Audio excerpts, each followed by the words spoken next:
Do you know what happens to your prayers after you die?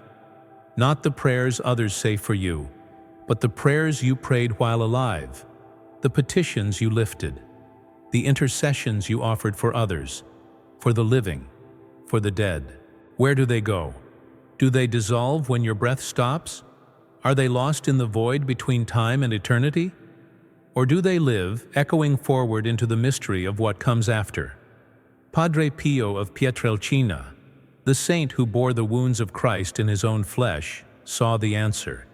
He was given the terrible grace to see beyond the veil, to witness the invisible architecture of prayer and eternity, to understand the living weight of intercession that does not end when your heart stops beating.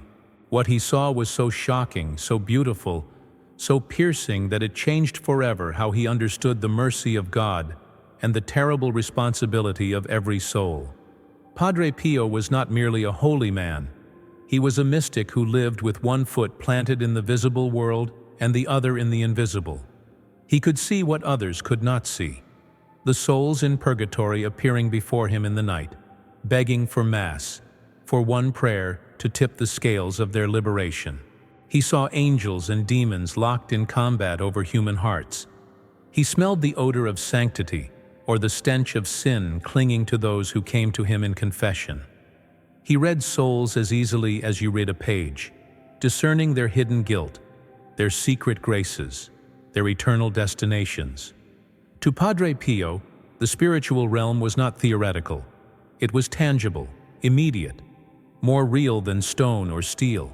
And in that realm, he witnessed something that theologians discuss but few have seen: the living power of prayer that survives the death of the one who prayed it. One night, deep in prayer, Padre Pio was granted a vision that unfolded slowly, like a scroll being opened across eternity. He saw a man die. The soul left the body and stood trembling before the throne of judgment. The soul was not evil, but it was not ready, stained with venial sins, weighted with attachments, marked by selfishness and pride. The light of God's presence was unbearable, a fire that revealed every shadow, every compromise, every moment of indifference. The soul could not enter heaven in that state. It had to be purified.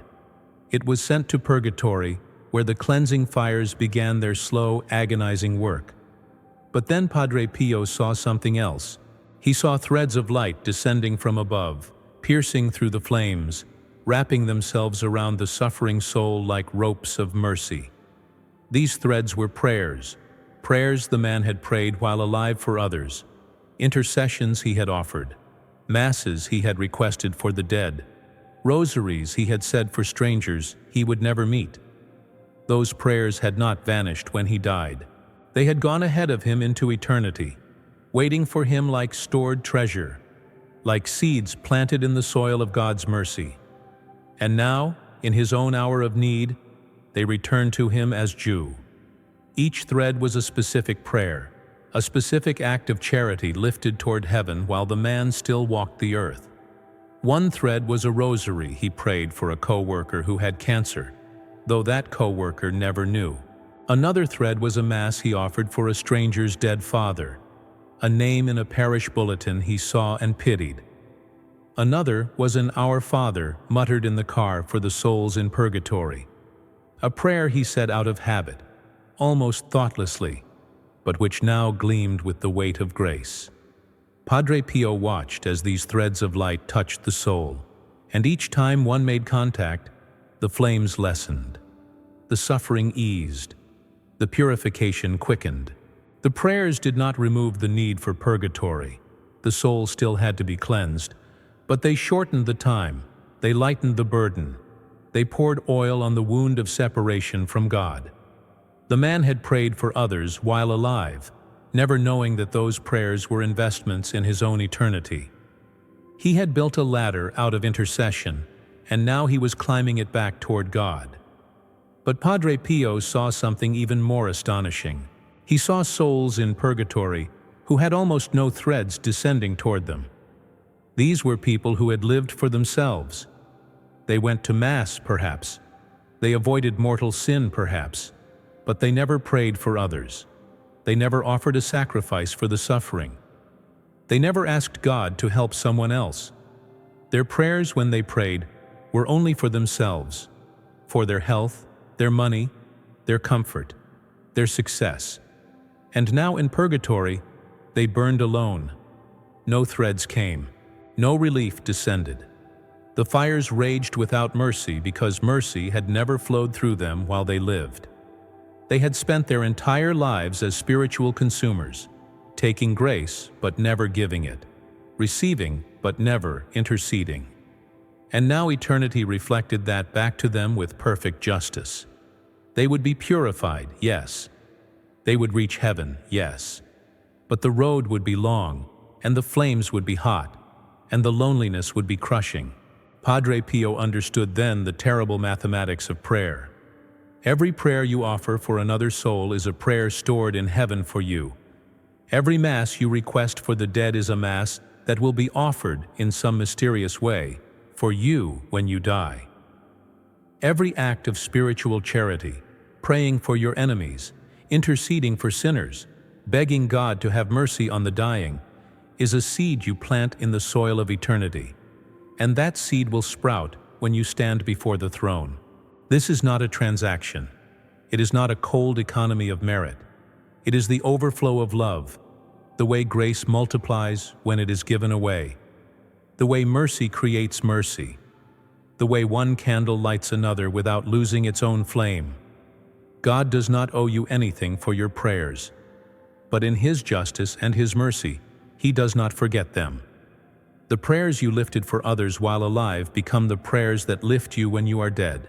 Padre Pio saw another soul, a woman who had died suddenly in an accident, with no time to prepare, no time to confess, no time to make peace. She was not in mortal sin, but she was unprepared. Her soul was tangled with attachments, vanity, gossip, petty resentments, spiritual laziness. She stood at the edge of purgatory, terrified, weeping, because she knew the fires were waiting. But then something extraordinary happened. A flood of light poured down on her from above, so thick, so bright, that it nearly obscured her from Padre Pio's sight. These were not her prayers. These were the prayers of others. Prayers that people on earth were saying for her at that very moment. Her mother kneeling in a church, begging God to have mercy. Her husband weeping in his car, praying a rosary. Her friend lighting a candle and asking the Virgin Mary to intercede. A priest offering Mass for the repose of her soul. Strangers who heard of her death and prayed for her out of charity. All of these prayers descended on her like rain, like rivers of grace, and they softened the flames before she even entered them. The prayers of the living reached into eternity and changed her suffering. She would still be purified, yes, but the love of others had already begun to heal her. This is the other half of the mystery. Not only do your prayers for others follow you into death, but the prayers others say for you after you die reach you in eternity. The Mass offered for your soul has power. The rosary prayed for your name has weight. The indulgence gained for your release has effect. Time and eternity are not the same. What happens now, on earth, in time, can touch what is happening then, in purgatory, in eternity. The communion of saints is not a metaphor. It is a living network of grace, a web of intercession that binds the living and the dead together in one body, one prayer, one love. When you pray for the dead, you are not wasting your breath. You are reaching through the veil and pulling someone toward heaven. Padre Pio saw one more vision, and this one shook him to his core. He saw a soul that had died in a state of grace, but with a heart still cold, still proud, still clutching to the illusion of self-sufficiency. This soul had prayed very little for others while alive. It had gone to church, done the minimum, avoided scandal, but it had never wept for the lost. It had never begged God for the conversion of sinners. It had never offered a single sacrifice for the souls in purgatory. It had lived a mediocre spiritual life, neither hot nor cold, and now it stood at the threshold of purgatory with almost nothing to help it. The flames rose. The soul cried out, and Padre Pio, watching, realized that he could pray for this soul right now. He could offer his own suffering, his own prayers, his own stigmata wounds as intercession for this stranger. And so he did. Immediately he saw a thread of light descend from heaven and wrap itself around the suffering soul. The flames lessened. The soul looked up, confused, wondering where this mercy had come from. It did not know Padre Pio. It had never met him. But Padre Pio had loved it anyway. That is the power of intercession. That is the mystery of the communion of saints. Padre Pio understood from these visions that every moment of earthly life is an opportunity to build the ladder you will climb after death. Every prayer for another soul is a rung. Every Mass offered for the dead is a rung. Every sacrifice made for the conversion of sinners is a rung.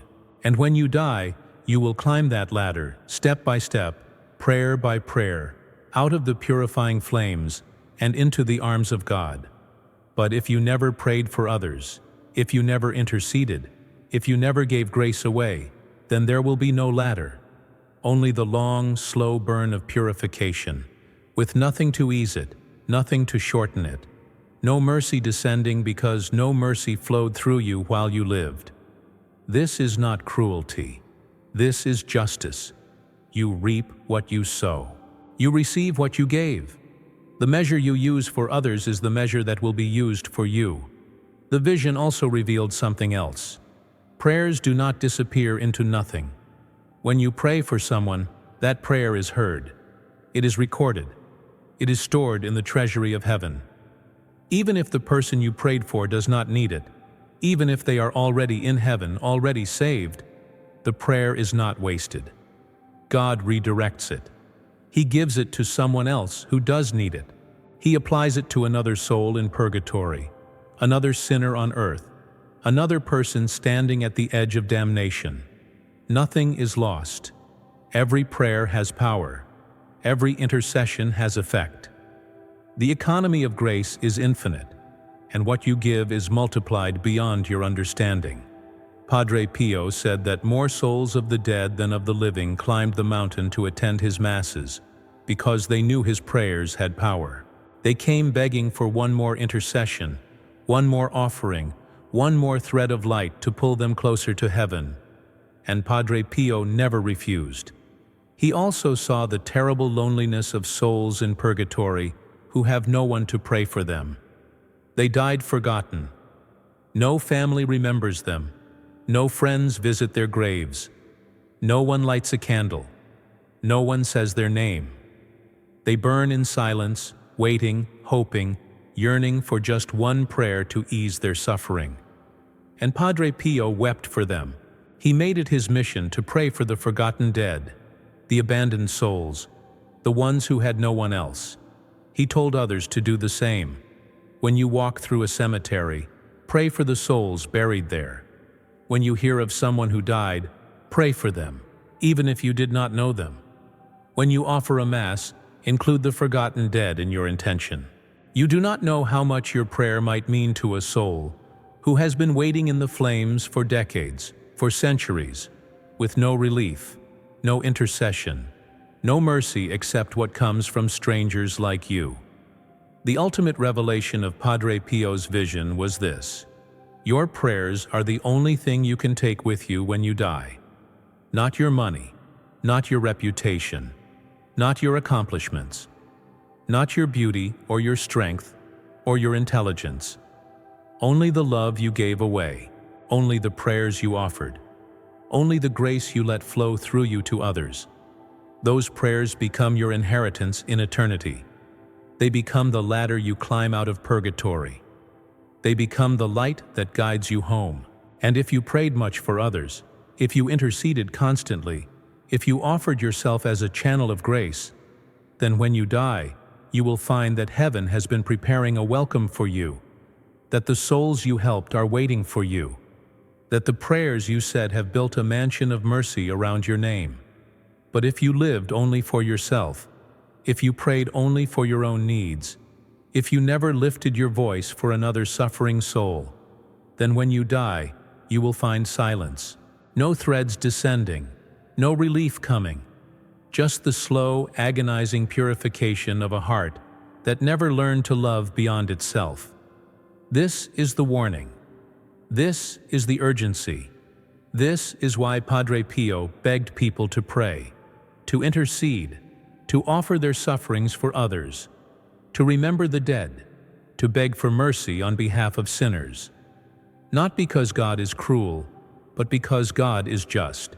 Not because grace is scarce, but because grace flows through channels, and those channels are the prayers of the faithful. You are the channel. Your intercession matters. Your prayers have power.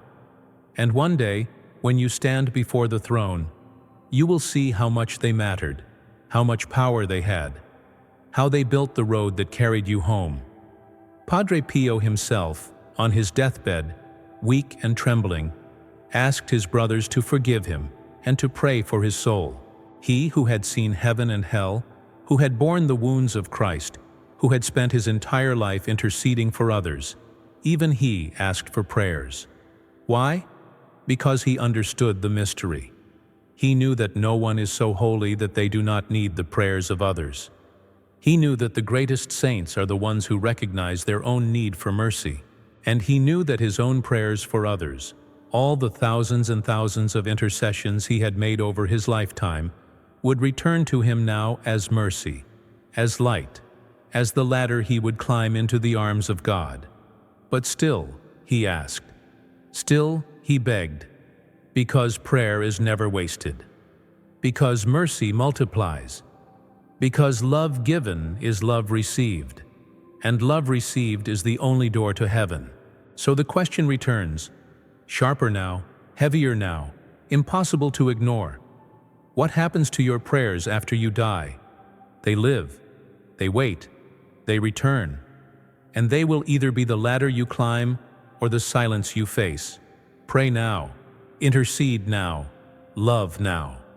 Because eternity remembers everything, and the measure you use for others will be the measure used for you.